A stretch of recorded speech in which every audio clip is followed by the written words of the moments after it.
श्री शिव महापुराण संहिता अथाश्चत्वारिंशोऽध्यायः। सरस्वती देवी के द्वारा सेना सहित शुंभ निशुंभ का वध। राजोवाच धूम्राक्षं चंडमुंडं च रक्तबीजासुरं तथा भगवन्निहितं देव्या श्रुत्वा शुंभसुरार्दनः किमकाशीत् ततो ब्रह्मन्ने तन्मे ब्रूहि साम्प्रतं शुश्रूषवे जगद्यो निश्चरित्रं पापनाशनम। राजा बोले, हे भगवान, देवी के द्वारा धूम्राक्ष चंडमुंड एवं रक्तबीज को मारा गया सुनकर देवताओं को कष्ट देने वाले शुंभ ने क्या किया? हे ब्रह्मन, अब आप जगत कारण भूता देवी के पापनाशक चरित्र को सुनने की इच्छा वाले मुझे इसे बताइए। ऋषिरुवाच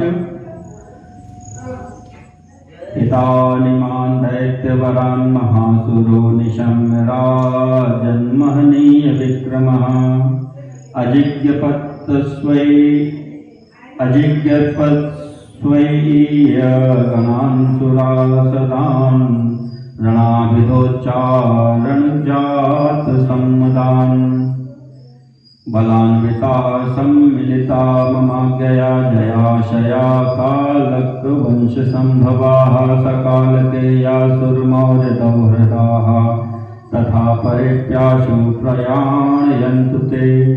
ऋषि बोले, हे राजन, मान्य पराक्रम वाले उस महान असुर ने इन दैत्यवरों के मारे जाने का समाचार सुनकर युद्ध का नाम लेते ही मदोन्मत्त होने वाले अपने दुर्धर्ष सैनिकों को आज्ञा दी। मेरी आज्ञा से कालक वंशीय काल के मौर्य एवं दौररद नाम वाले सभी असुर एवं अन्य असुर भी विजय की आशा लेकर सेना से युक्त होकर एक साथ युद्ध के लिए प्रस्थान करें। निशुंभ शुंभ दितिजान निदेशतान् रथाधिरूढौ निरयां बभूवतो बलान्यनौकाबलिनोस्तयोर्धराद् विनाशवन्तः शलभायोत्थिताः। उन दैत्यों को इस प्रकार की आज्ञा देकर शुंभ एवं निशुंभ भी रथ पर सवार हो निकल पड़े। उन महाबलशालियों के सैनिक उनके पीछे पीछे ऐसे चले मानो विनष्ट होने वाले शलभ पतंगे पृथ्वी से निकल पड़े हों। प्रवादयामास मृदंगमर्दनं सभेरिकाडिन्दीं झरझरानकं रणस्थले संजृहूरणप्रिया असुप्रिया संगर्तः पराययोः।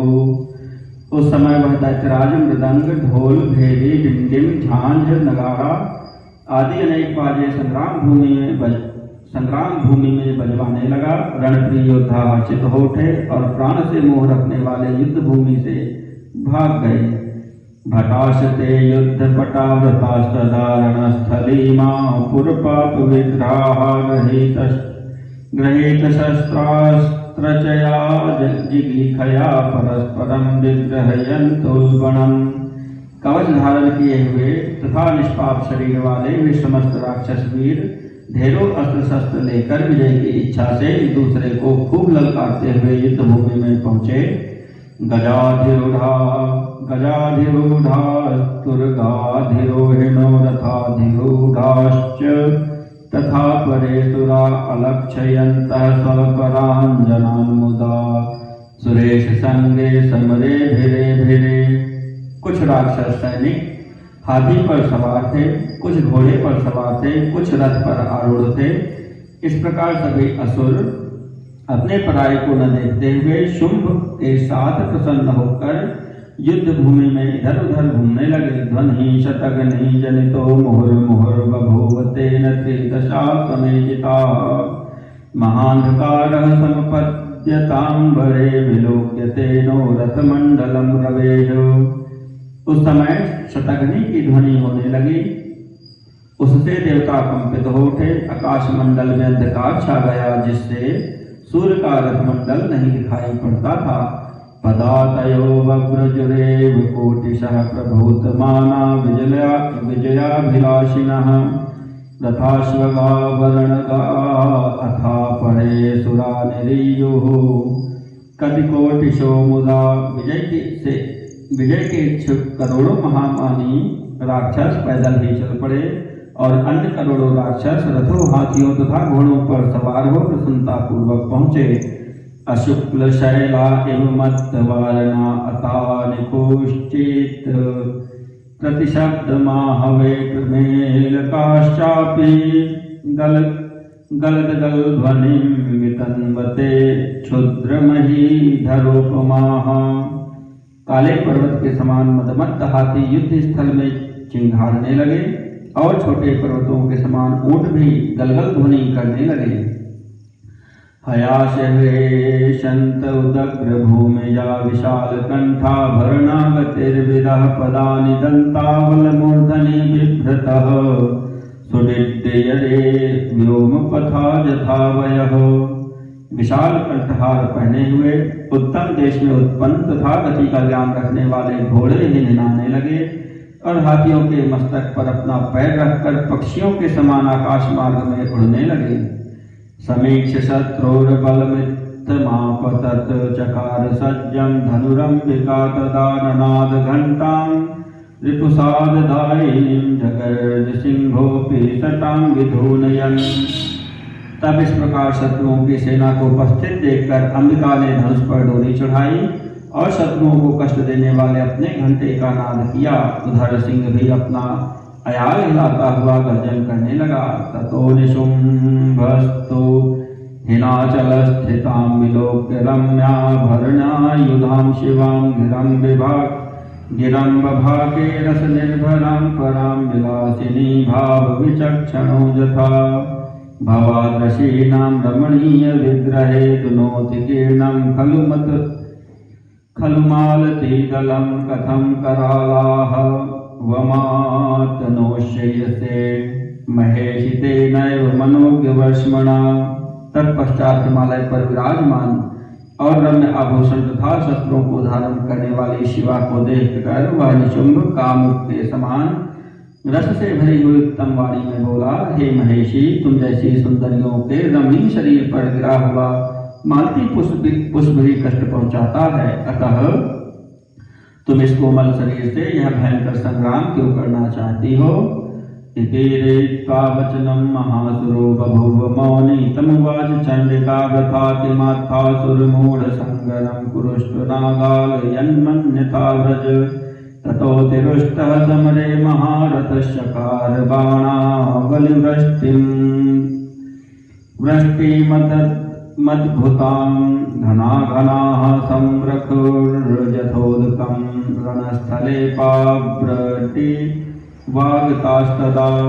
ऐसा वचन कहकर वह महान असुर चुप हो गया। तब चंडिका ने उससे कहा, अरे मूर्ख असुर, व्यर्थ क्यों बोल रहे हो, युद्ध करो अन्यथा पाताल में चले जाओ।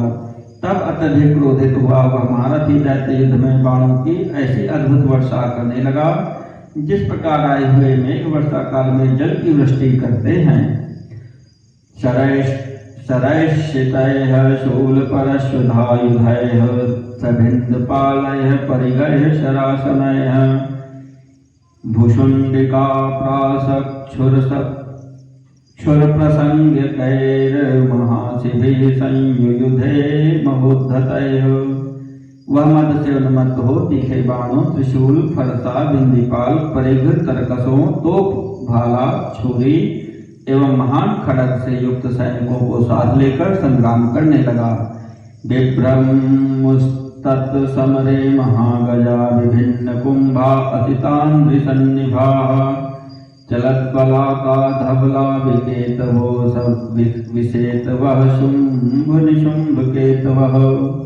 उस संग्राम में विदीर्ण मस्तकों वाले काले पर्वतों के समान बड़े बड़े हाथी घूमने लगे और उठती हुई बलाकाओं की पंक्ति जैसे श्वेत शुंभ निशुंभ की पताकाएं खंडित होकर नीचे गिरने लगी। विभिन्न देहादिजाघोपमार्गकंधरा वाजिगणा भयंकरा परासवः कालिकया कृतारणे मृगारिणा चामिततां परेतुराः। कालिका ने रण में राक्षसों को मछली के समान काट कर प्राणहीन कर डाला। गर्दन के कट जाने के कारण घोड़े भयंकर दिखाई पड़ने लगे। उस समय अन्य राक्षसों को सिंह ने अपना आहार बना लिया। विशुश्रुवो रक्तवहास्तदन्तरे सरिच्चयास्तत्र विपुप्लुवे हतैः कचाभटानां जलनीलिकोपमास्तदुत्तरीयं चित्रफेन सन्निभम्। युद्ध के बीच में रक्त की धाराओं वाली कितनी ही नदियां बह चली और उनमें कटे हुए रुंड मुंड बहने लगे। योद्धाओं के केश जल की काई के समान दिखाई पड़ रहे थे और उनके उत्तरी सफेद फेन जैसे प्रतीत हो रहे थे। तुरंग साधि दुर्गाधिरोहिणं गजस्थितान्नभ्यपत्तंगजारूह रथि रथेशं कलुपत्तिरंघ्रिगान् समप्रतिद्वन्द्वी कलिर्महान् भूत। उस समय घुड़सवारों से, हाथी पर सवारी करने वालों से, रथी रथ के स्वामी से और पैदल सैनिकों से लड़ने लगे। इस प्रकार परस्पर समान प्रतिद्वंदियों वाला घमासान संग्राम होने लगा। ततो निशुम्भो हृदये विचिन्तयत् करालकालो यमुपागतो धुना भवेत् दरिद्रोऽपि महाधनो दरिद्रो विपरीतकालतः जडो भवेत् स्फीतमतिर्महामतिर्जडो न शंसो बहुमन्तु संस्तुतः पराजयं यान्ति रणे महाबला जयन्ति संग्राममुखे च दुर्बलाः। उसके बाद निशुंभ ने मन में विचार किया कि इस समय यह भयंकर काल उपस्थित हो गया है। काल की विपरीतता से दरिद्र महान धनवान तथा महान धनवान दरिद्र हो जाता है। जड़ महाबुद्धिमान एवं महाबुद्धिमान जड़ हो जाता है। हत्यारा बड़े बड़े मुनियों से प्रशंसित होता है। महाबली पराजित हो जाते हैं और दुर्बल युद्ध में विजय प्राप्त कर लेते हैं। जयो जयो वा परमेश्वरेच्छया भवद्नायासत एव देहिनां न कालमुल्लङ्घय शशाक जीवितुं महेश्वरः पद्मजनी रमापतिः उपेत संग्राम मुखं पलायनं न साधुवीरा हृदयेन्नुमन्वते परन्तु युद्धे कथमेतया जयो विनाशितं मे सकलं बलं यथा। अतः प्राणियों की जय अथवा पराजय परमेश्वर की इच्छा से अनायास ही होती रहती है। महेश्वर ब्रह्मा एवं विष्णु भी काल का अतिक्रमण कर जीने में समर्थ नहीं हो सकते। उत्तम वीर रणभूमि में शत्रु के सामने जाकर पुनः भाग जाना अपने मन में उचित नहीं समझते हैं, किंतु इसके साथ युद्ध में विजय कैसे होगी जिसने मेरी संपूर्ण सेना नष्ट कर दी है।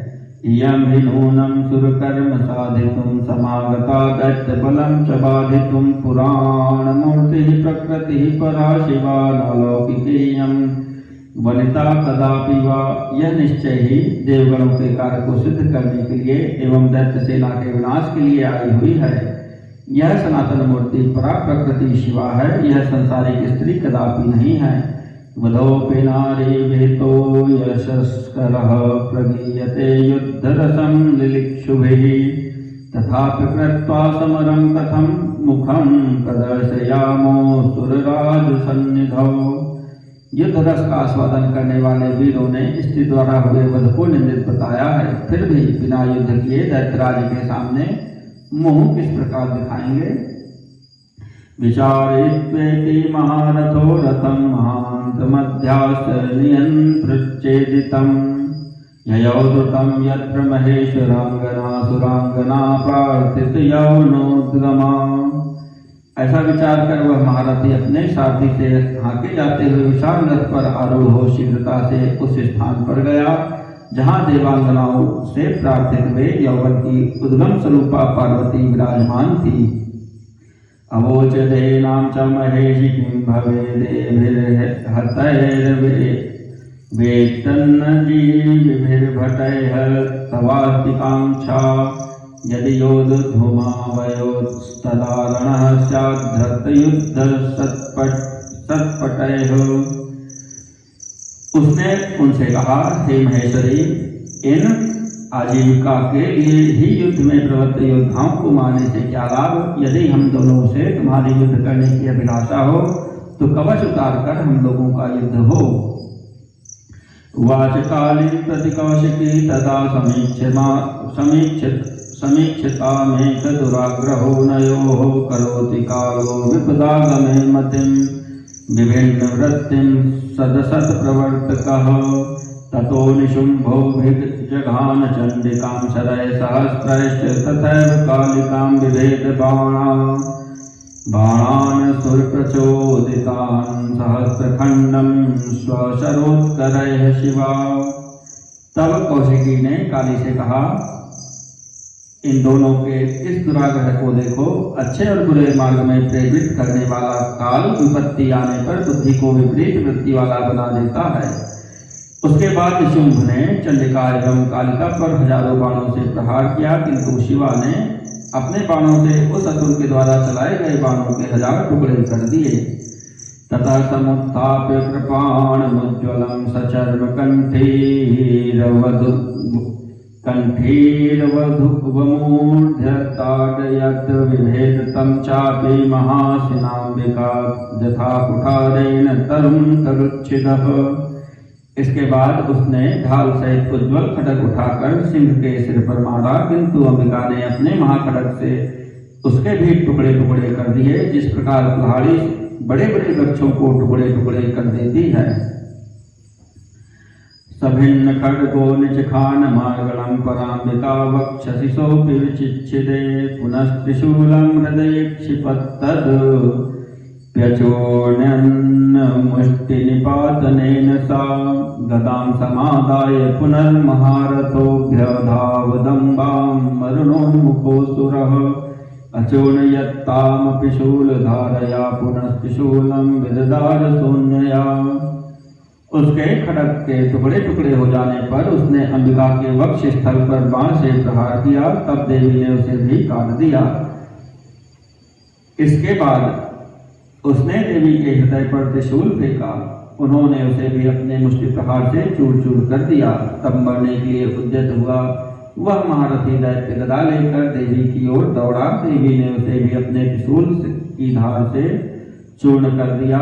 उसने पुनः दूसरी गदा से देवी के त्रिशूल को चूर चूर कर दिया। तटोम्बिका भीम भुजंग मोपमयः सुरद्विखां शोणितचूषणोचितैः निशुम्भमात्मीयशिलीमुखैर्हसितैर्निहित्यं भूमि मनयद्विषोक्षितैः निपातिते मानबले सुरप्रभो कनीयसी भ्रातरिलोकपूरितः रथस्थितो बाहुभिरष्टभिर्व्रतो जगाम यत्र प्रमदामहेशितुः।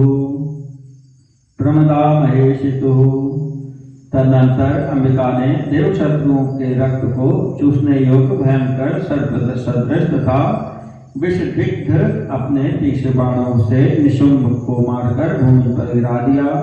अमित बल वाले अपने छोटे भाई को मार दिए जाने पर क्रोध में भरा हुआ 8 भुजाओं से युक्त दैत्यराज शुंभ रथ पर सवार होकर वहां पहुंचा जहां भगवती महेश्वरी थी।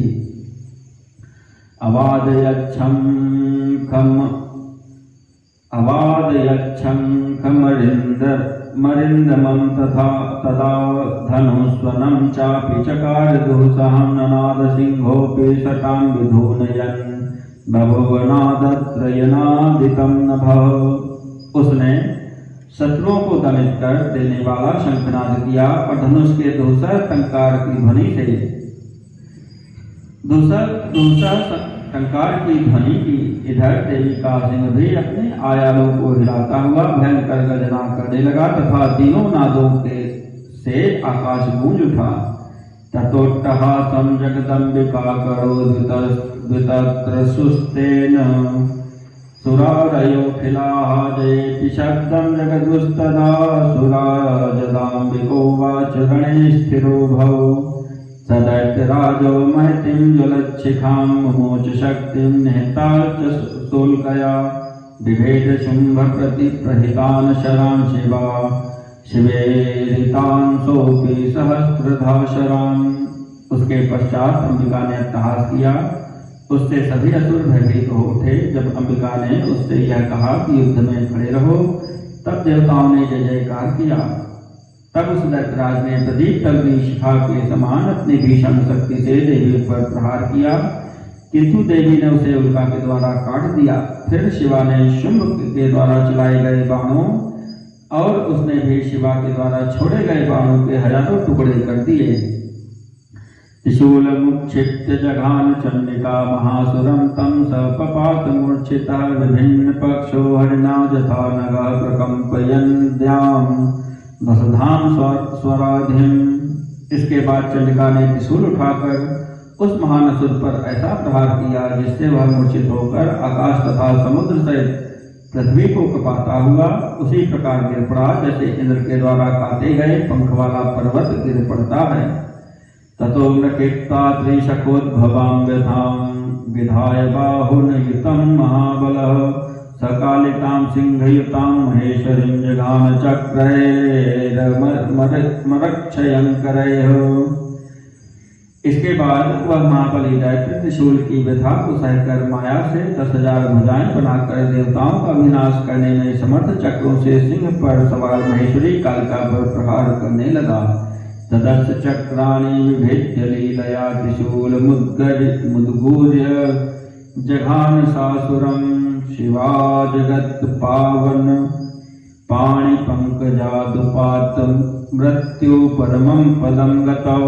तब उन शिवा ने लीला पूर्वक उसके चक्रों को नष्ट करके अपना त्रिशूल उठाकर उस असुर को मार दिया। इस प्रकार शिवा के जगत पावन कर कमल से मृत्यु को प्राप्त होकर वे दोनों दैत्य परम पद के भागी हुए।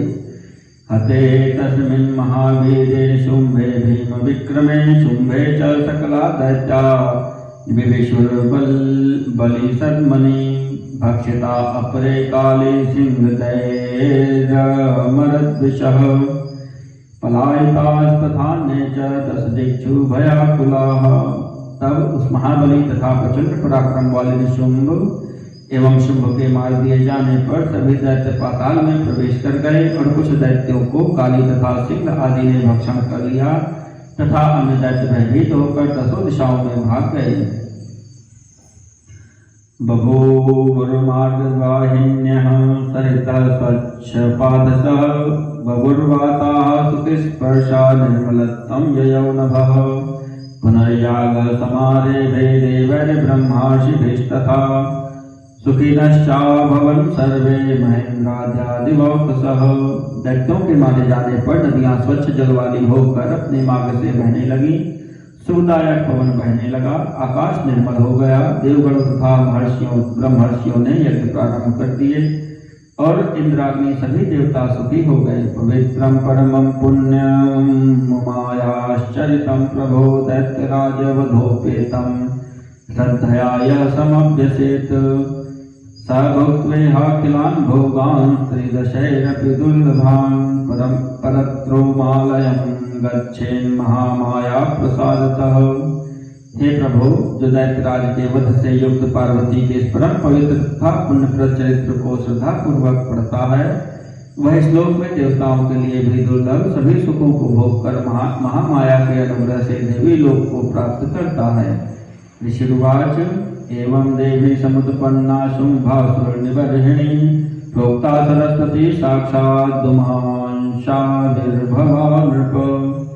ऋषि बोले, हे राजन, शुंभासुर का वध करने वाली देवी इस प्रकार उत्पन्न हुई जो साक्षात पार्वती के अंश से उत्पन्न सरस्वती कही गई हैं।